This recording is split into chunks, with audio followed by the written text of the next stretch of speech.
तो खबर बागपत से है, जहां लाक्षागृह और मजार विवाद में बागपत कोर्ट से पिछले वर्ष फैसला हिंदू पक्ष में सुनाए जाने के बाद एक फिर मामला सुर्खियों में आ गया है, क्योंकि उम्मीद पोर्टल पर महाभारत कालीन लाक्षागृह का नाम बदल दिया गया है और उसकी जगह दरगाह दर्ज कर दिया गया है।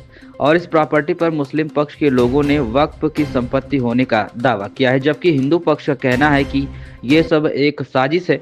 यह लाक्षागृह है और पर्यटन घोषित होने के बाद सरकार से धनराशि भी स्वीकृत हो गई है।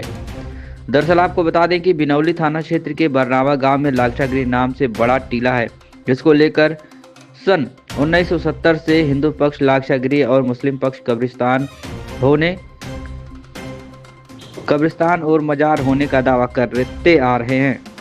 और 5 फरवरी सन 2024 को बागपत न्यायालय ने मुस्लिम पक्ष की याचिका को खारिज करते हुए हिंदू पक्ष में फैसला सुनाते हुए हिंदू पक्ष को मालिकाना हक दिया था। लेकिन एक बार फिर से सुन्नी पक्ष बोर्ड ने इस पर अपना हक जताया है और उम्मीद पोर्टल यहां दरगाह बताया जा रहा है।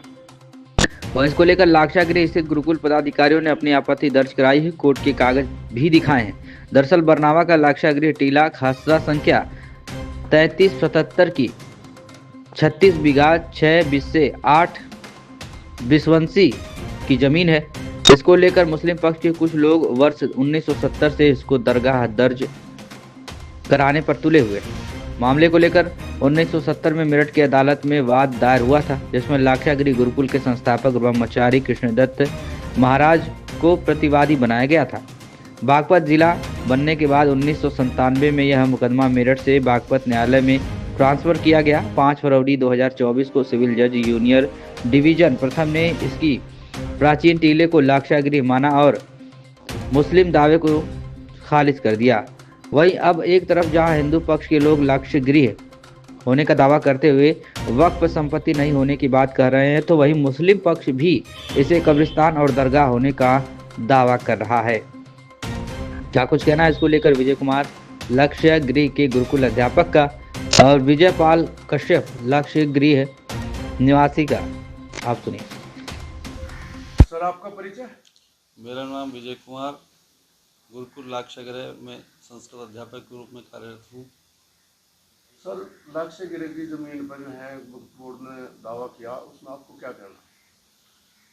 वक्फ बोर्ड ने जो भी किया है, ये तो 5500 वर्ष हो गए लाक्षागृह को बने हुए, सारा समाज जानता है, इतिहास प्रसिद्ध है, महाभारत में इसका वर्णन है और न्यायालय में केस चला है। उसमें जज का निर्णय भी आ चुका है 5 फरवरी 2024 को।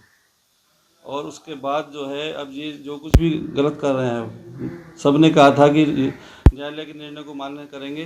न्यायालय का निर्णय आ चुका है, सबको मान्य होना चाहिए और यदि इसके विपरीत जाते हैं तो वो गलत कर रहे हैं और उसका विरोध किया जाएगा। आपका परिचय? मेरा नाम विजय पाल कश्यप है, मैं ही लाक्षागृह पे ही रहता हूँ। अच्छा विजयपाल जी, जो है लाक्षागृह की जमीन पे वक्फ बोर्ड ने जो है दावा पेश किया, क्या कहना है उसमें? वक्फ बोर्ड का कोई मतलब ही नहीं, हम केस हो गए उसमें। अगर वक्फ बोर्ड अड़ता है जब अड़ता है, अब तो कोई मतलब ही नहीं वक्फ बोर्ड का। वक्फ बोर्ड समाप्त है यहाँ से। अब तो कोर्ट में केस चल रहा है और हम एक कोर्ट से हम जीत गए। अब उसमें जिला डिस्ट्रिक्ट अपर जिला डिस्ट्रिक्ट अधिकारी यहाँ चल रहा है। तो क्या ये निकली, आपको कोई सूचना मिली? नहीं, हमें कोई सूचना नहीं मिली। हमें तो अखबार में पढ़ा, हमने अखबार में वो गलत दिया किसी ने, छापने वालों ने। और जबकि इसमें कैलाश चंद जी हैं, इसके ही वहाँ से आकाश विकास में, उसने मना कर दिया, उनको नहीं कुछ नहीं है, हमने इसका खंडन कर दिया ये। और अब मुकदमा चल रहा है, पर 17 तारीख लगी हुई है इसमें। अब हमारा कोई इसमें वो नहीं, इनका कोई रोल ही नहीं। आज से बना हुआ है मुकदमा, चल रहा है सन 1970 से मुकदमा चला हुआ है इसमें। जब से इसमें वक्फ बोर्ड आने, अब एक कोर्ट तो हमने पास कर दिया, कोर्ट तो हो गया, जीत गया हम उसमें, और अब दूसरी कोर्ट में इन्होंने अपील कर रखी है। तो बताओ अब इसमें वक्फ बोर्ड का या कोई ये करना है तो ये तो गलत है ना सब। क्या फर्जी है? फर्जी है ही वो, इसमें तो कोई बात ही नहीं, फर्जी है। और वो फर्जी किसी ने वैसे कर दिया उसमें मनगढ़ंत। मैं आवास के कैलाश चंद जी के यहाँ गया था, उन्होंने खंडन कर दिया, इसका कुछ नहीं। पेपर है आपके पास, वो जो आपके पास पेपर है, हमारे मंत्री जी ने भी खंडन किया, उन्होंने भी खंडन किया, उनको हम बिना उसकी सूचना के कोई वो नहीं कर सकते।